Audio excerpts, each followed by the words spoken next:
कि त सम्बन्धमा के भुल्नु चाहनु तह कसो हो भने अब कौ बोलुना पहिलो त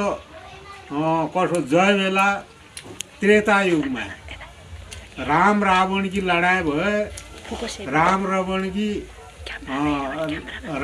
लड़ाई भयो रे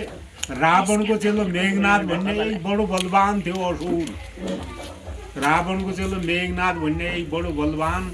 असुर थियो उहिले राम लक्ष्मण भगवान हुनुहुने नजाने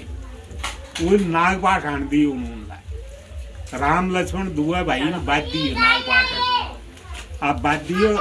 नजानी युद्ध गर्यो उहिले यी भगवान हुनुहुने नजान्यो नजानी युद्ध गर्यो रे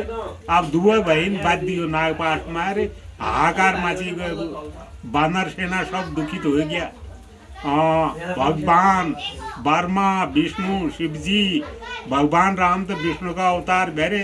सब दुखित हो गया देवता लोग सब दुखित हो गया रे अब मेरा भगवान गरुड़ नाग पास में बसे होने परे गरुड़ आयो हम स्वर्ग लोग उठे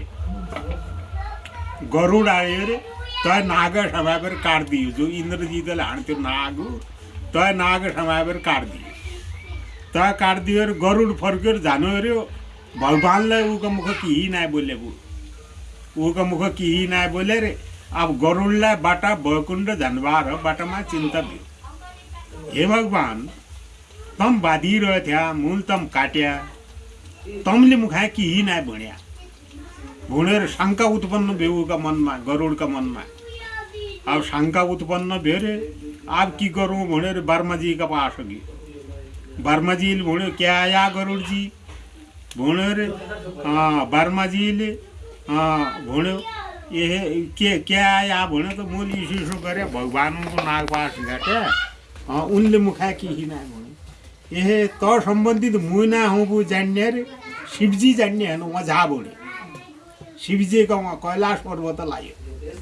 शिवजीले भन्यो उहाँलाई त शिव कुरो अब गरुड़ले भन्यो कि नै मूल त नागपाठ काट्थे भगवान मुझे त केही नै बोले मूल उनसे त केही नै बोले आयो कि भन्यो